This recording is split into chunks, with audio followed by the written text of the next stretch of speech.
हम इस वक्त मौजूद हैं दुर्ग लोकसभा के साजा विधानसभा क्षेत्र में। अगर दुर्ग लोकसभा की बात हो रही है और साजा की चर्चा ना हो, ये भला कैसे हो सकता है? आखिर यहाँ के मतदाताओं का रुझान किस पार्टी की ओर है और यहाँ के मतदाता कहते क्या हैं, हम आप सभी को बताएंगे कि आखिर यहाँ के वोटर कहता क्या है।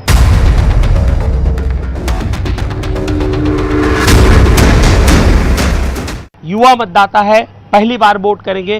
क्या लगता है कैसा है चुनाव माहौल? चुनाव माहौल ठीक है। अभी तो कांग्रेस का है हम लोग जी, कांग्रेस सरकार का। ऐसा? हाँ। बीजेपी से क्या नाराजगी है? नहीं, कांग्रेस अपना अच्छा है। अच्छा, कांग्रेस वोट दोगे? पहली बार वोट दे रहे हो? पहले बार वोट, पहले से ही कांग्रेस को मानते हैं। अच्छा, कांग्रेस।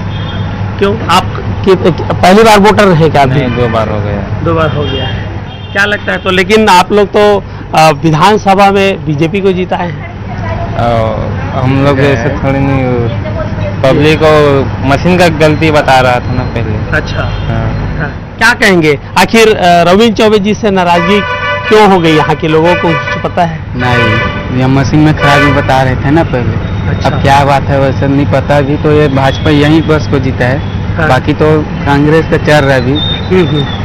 पूरा माहौल जो है कांग्रेस को उठ रहा है ना। जी, क्या लगता है माहौल कैसा है? कौन जीतेगा? क्या आप एक वोटर हैं, मतदाता हैं, क्या कहते हैं? माहौल अभी तो ये स्थिति दिख रहा है कि जब तक अभी बुजुर्ग है मोदी जी, उसका जो तस्वीर, उसका तस्वीर को देखते हुए ये नहीं कहता कि मैं प्रत्याशी विजय बघेल खड़ा है तो देगा लोग वोट। मेरे हिसाब से एक मेरा जो दिल कहता है गवाही कि मोदी जी को देखकर ही वोट मिलेगा, ऐसा टाइप में उसका लहर ज्यादा लहर बीजेपी का लहर है। लहर है, बीजेपी का लहर है।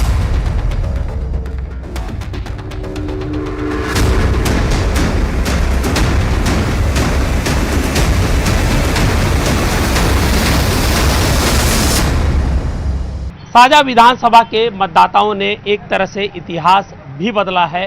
जो 6 बार के विधायक थे तो उसके बाद ईश्वर साहू को चुना। आखिर लोकसभा में उनकी क्या राय है, क्या मंशा है, हम बात करेंगे कि आप बताएंगे क्या है चुनावी माहौल?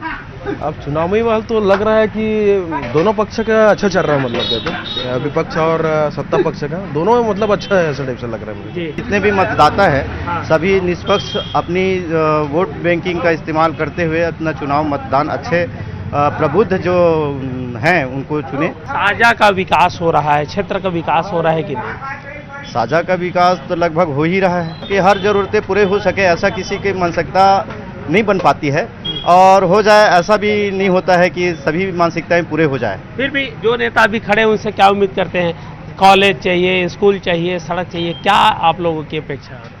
हाँ, जो भी चुन के आते हैं उनसे तो हमेशा अपेक्षाएं तो बहुत ज़्यादा रहती है, जैसा स्कूल का हो या पढ़ाई को लेकर हो या स्वास्थ्य विभाग का हो या फिर कहा जाए जैसा नगर पंचायत का हो। हर क्षेत्र में हमेशा आम नागरिकों का यही मन रहता है कि अच्छे से विकास हो और अच्छे से सरकार जो है चलाती और चलती रहे। सरपंच हैं, हम उनसे बात करेंगे कि आखिर यहाँ के मतदाता क्या कहते हैं। क्या लगता है आपको इस चुनाव में, लोकसभा के चुनाव लोकसभा में इसलिए है कि अभी तक हमारे जो सांसद महोदय आज तक एक रुपये किसी प्रकार के काम हुए नहीं है इस क्षेत्र में। जब भी कभी भी देखो, आप किसी भी गांव में जाओ, आप किसी को पूछ लो, लेकिन लोग तो कह रहे हैं और बीजेपी भी कह रही है लहर तो मोदी जी का। लहर की बात नहीं है, लहर की मानसिकता जो लोगों का है वो अलग मुद्दा है। विकास की जो बात अभी की है, जैसे पूछ रहे हैं कि विधानसभा लोकसभा में क्या की है, तो अभी तक कुछ नहीं की 5 साल में। आपने मांग किया था क्षेत्र के विकास के लिए? लोग मांगे हैं जी, जाते क्षेत्र के लोग क्या बोलते थे? और बोले और कुछ किए नहीं अभी तक। कह रहे हैं कि सांसद जी ने कुछ पैसा नहीं दिया, विकास नहीं हो रहा है। 10 साल तो मोदी जी खो गया और उसका विकास लगातार जारी है। पूरा 140 करोड़ जनता मोदी का परिवार है और मोदी जी डायरेक्ट पैसा खाते में डालते हैं, 1 पैसा किसी कमीशन नहीं मिलता। और कांग्रेस के ज़माने में मात्र 15% 20% ही जनता को मिलता था, बाकी लोग अधिकारी कर्मचारी सब खा देते थे। अब डायरेक्ट विकसित भारत, संकल्पित भारत और क्या डिजिटल इंडिया, मोबाइल में सब पैसा आ जाता है, खाते में पैसा आ जाता है। नरेंद्र मोदी जी को बहुत बहुत धन्यवाद है और अगली तीसरी बार भी नरेंद्र मोदी ही सरपंच जी बता रहे थे कि यहाँ के विकास के लिए सांसद जी से मांग की, अब फिर वो दोबारा चुनाव लड़ रहे हैं, विकास के लिए अब पैसा नहीं दे रहे हैं। अब वो ग्राम पंचायत वाले जाने भाई, वो उसकी बात है।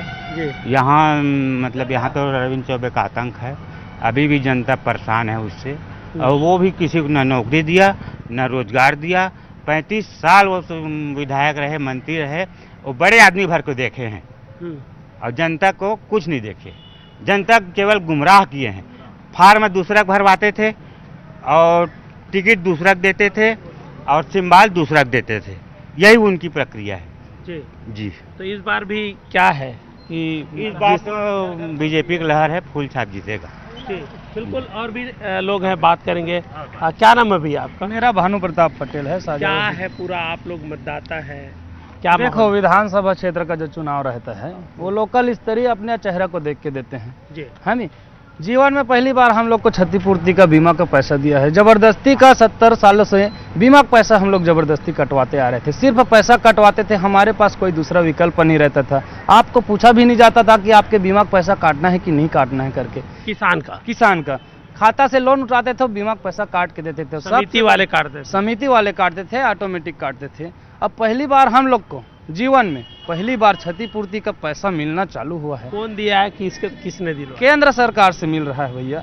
और जो ट्रैक्टर लिए लोग चिल्ला रहे हैं, ना भाजपा दिला रही ना कांग्रेस दिला रही है। केंद्र सरकार का नरेंद्र मोदी भारतीय जनता पार्टी की सरकार हम लोग को ट्रैक्टर दिला रही है। किसान के बजट में ट्रैक्टर मिल रहा है। ये लोग बीच में अपना दलाल भाजपा में भी है, कांग्रेस में है, सब में है। दलालों से बच के रहना है भैया। ट्रैक्टर डायरेक्ट हमारे खाता में आ रहा है। माहौल क्या कहता है आपके लोकसभा में, कौन जीत सकता है? भैया, गरीबों को अगर आवाज़ चाहिए तो भाजपा में वोट देना पड़ेगा। गरीबों को अगर अपनी क्षतिपूर्ति का पैसा चाहिए, अपने बीमे का पैसा चाहिए किसानों को, तो भारतीय जनता पार्टी को वोट देना पड़ेगा। अभी 1000 रुपये महतारी लोग को चाहिए तो भारतीय जनता पार्टी को वोट देना पड़ेगा, क्योंकि ये भूपेश सरकार ने केंद्र की योजना आपको मिल रहा है, आपके परिवार को मिल रहा है? मेरे परिवार को आवास का पैसा 5 साल पहले नहीं मिला था, अभी मिलना चालू हो चुका है। और महतारी वंदन का? महतारी वंदन का सबको मिल रहा है भैया, मिल चुका है। ठीक है, देखिए, सब मतदाता है, खुलकर बोल रहे हैं। कोई योजना का बखान कर रहा है तो कोई बीते समय जो उनकी तकलीफ हुई उसको बयां कर रहा है। तो देखना होगा कि आखिर यहाँ की जनता किसको अपना नेता चुनते हैं। और भी तमाम लोग हैं, बेमेतरा जिला भी जाएंगे हम, उनसे भी बात करेंगे और साथ ही साथ आसपास के जो गांव हैं वहाँ पर भी जाएंगे। आखिर जनता का मिजाज क्या कहता है और कौन उनके नेता बनेंगे।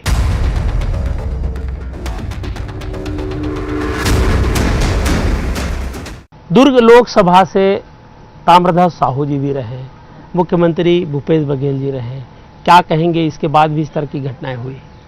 यही बोलना चाहता हूँ मैं कि ताम्रध्वज साहू कांग्रेस की शासन में, कांग्रेस की सत्ता में गृह मंत्री था। गृह मंत्री रहते हुए ना उसने अपराध को रोकने की कोशिश की, न धर्मांतरण को रोकने के काम किया। और जहाँ गांव-गांव में शराब बिक रहा था उसको बंद नहीं किया। आज चौक चौराहे में गांजा, अफीम, चरस बिक रहा था। हर तालाब के, नदी के किनारे एक ओपन बार बना के रखा था। और यही ताम्रध्वज साहू है जो इतने बड़े घटना हुआ, मेरे लड़के के हत्या कर दिए जाते। लेकिन एक भी दिन सत्ता में रह के भी मेरे घर में आना उचित नहीं समझा, मेरे दुख में शामिल होना उचित नहीं समझा। और तो और कम से कम समाज के नाम से भी तो आता, लेकिन समाज के नाम पे भी नहीं आया। तो ऐसे लोगों को ना तो हमारे प्रदेश के जनता माफ़ करेगा, ना कुछ समाज के भी लोग माफ़ नहीं करेंगे। ऐसे लोग सिर्फ और सिर्फ अपने फायदे के लिए काम करते हैं। जैसे अभी चुनाव के टाइम में आ रहा है, अपने समाज के नाम से वोट मांग रहा। जिस टाइम में इतने बड़े मैं समाज के होता, आज साहू समाज से मैं हूँ, इतने बड़े घटना घटा रहता, मेरे बच्चे की हत्या कर दी जाती, लेकिन एक भी दिन सत्ता में रह के भी नहीं आया और तो और समाज के नाम से भी नहीं आया। तो ऐसे लोगों को ना समाज माफ़ करेगा ना जनता माफ़ करेगा। ये सब हमारे जो हर कोई जाता है, हमारे सनातन मजबूत रहे, हमारे देश मजबूत रहे। कंधों से बड़ा छाती नहीं होए, कंधों से बड़ा छाती नहीं होए और धर्म से बड़ा कोई जाति नहीं होए। कंधों से बड़ा कोई जाति नहीं होए, धर्म से बड़ा कोई जाति नहीं होए। दीपक ही नहीं बची तो बाती ला का करबो, दीपक ही नहीं बची तो बाती ला का करबो, और हिंदू धर्म ही नहीं बची तो जाति ला का करबो। तो अभी हमको धर्म के साथ साथ अपने देश से भी बचाना है। तो अब ये सब मोदी जी के चेहरे पे वोट डालेंगे। मोदी जी जो किए देश के लिए, मोदी जी की नाम से वोट डालेंगे।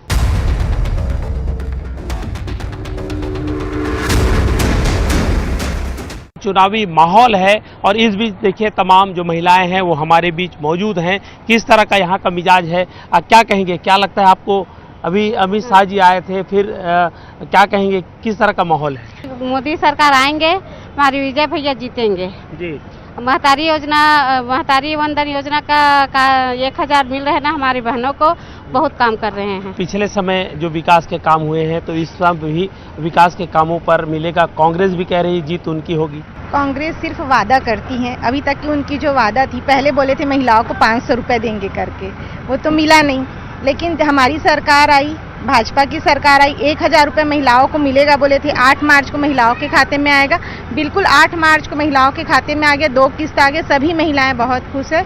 लेकिन कांग्रेस के लोग ये भी तो कह रहे हैं कि पूरे महिलाओं को नहीं मिला। वो तो बोले थे कि भूपेश बघेल की पत्नी हो चाहे शाह जी की पत्नी हो, सबको मिलेगा, लेकिन उसे काट दिया जा रहा है। उन्हीं के द्वारा भ्रम फैलाया जा रहा था। हम भी निचले स्तर में काम किए हैं, सभी महिलाएं भर रही थी, उनके द्वारा भ्रम फैलाया जा रहा था, आप नहीं भर सकते, आप नहीं भर सकते।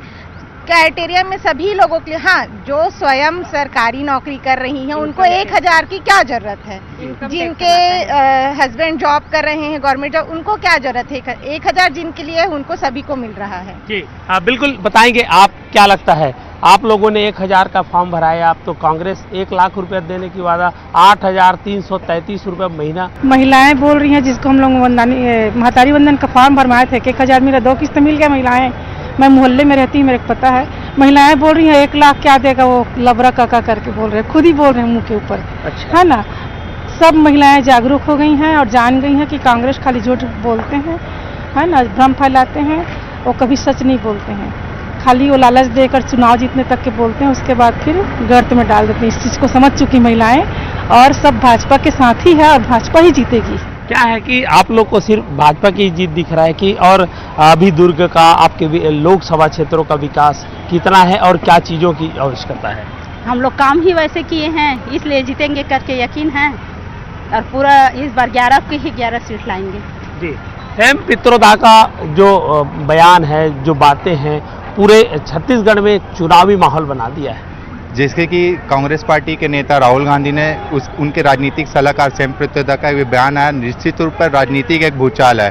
सेम पित्रोदा और कांग्रेस पार्टी का ये कथन है कि आदमी पूरी जिंदगी भर मेहनत करता है और उसके बाद एक समय ऐसा आएगा कि जब उसकी मृत्यु होती है, उसके परिवार को जो मालिकाना हक 100% मिलना चाहिए, वो ना होकर के 55% सीधे सरकार के खाते में जाएगी और 45% सिर्फ उसके बच्चों को मिलेगा। ऐसा कौन आदमी होगा जो ऐसा चाहेगा और कौन ऐसा अधिकार देगा? और ऐसी कौन सी सरकार है जो ऐसा? ये कांग्रेस पार्टी सिर्फ और सिर्फ सत्ता का विखंडन, सत्ता प्राप्त करने के लिए लोगों को विखंडित कर रही है और अल्पसंख्यक समुदाय को लाभ पहुंचाने के उद्देश्य को लेकर ये सारे कार्य कर रही है। बीरनपुर की घटना आपको भी पता है, हमने भी इस दौरान कवरेज किया है और जिस तरह से क्या लगता है कि उसका नुकसान कांग्रेस के हुआ?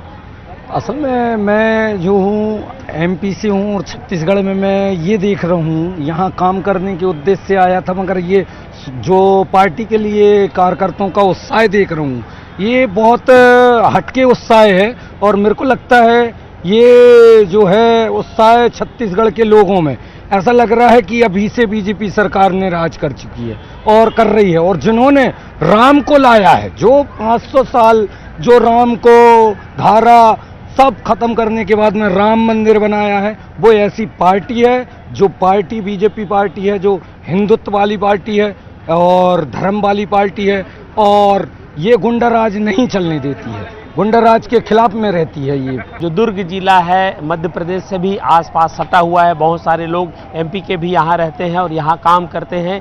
ये बात अलग है कि ये भी स्थानीय निवासी हैं, लेकिन ये कहा जा सकता है कि दुर्ग लोकसभा एक ऐसा लोकसभा है जो हाई प्रोफाइल सीट है और ये कहा जा सकता है कि यहाँ पर जीत का सेहरा किसके सर पर बंधेगा ये तो आने वाला वक्त ही बताएगा।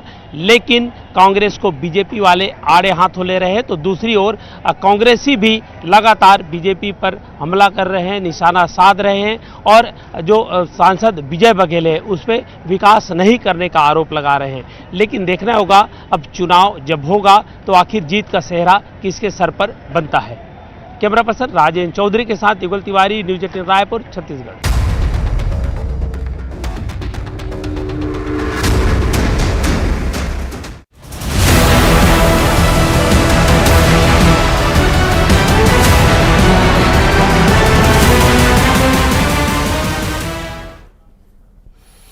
और अब सीधे आपको लिए चलते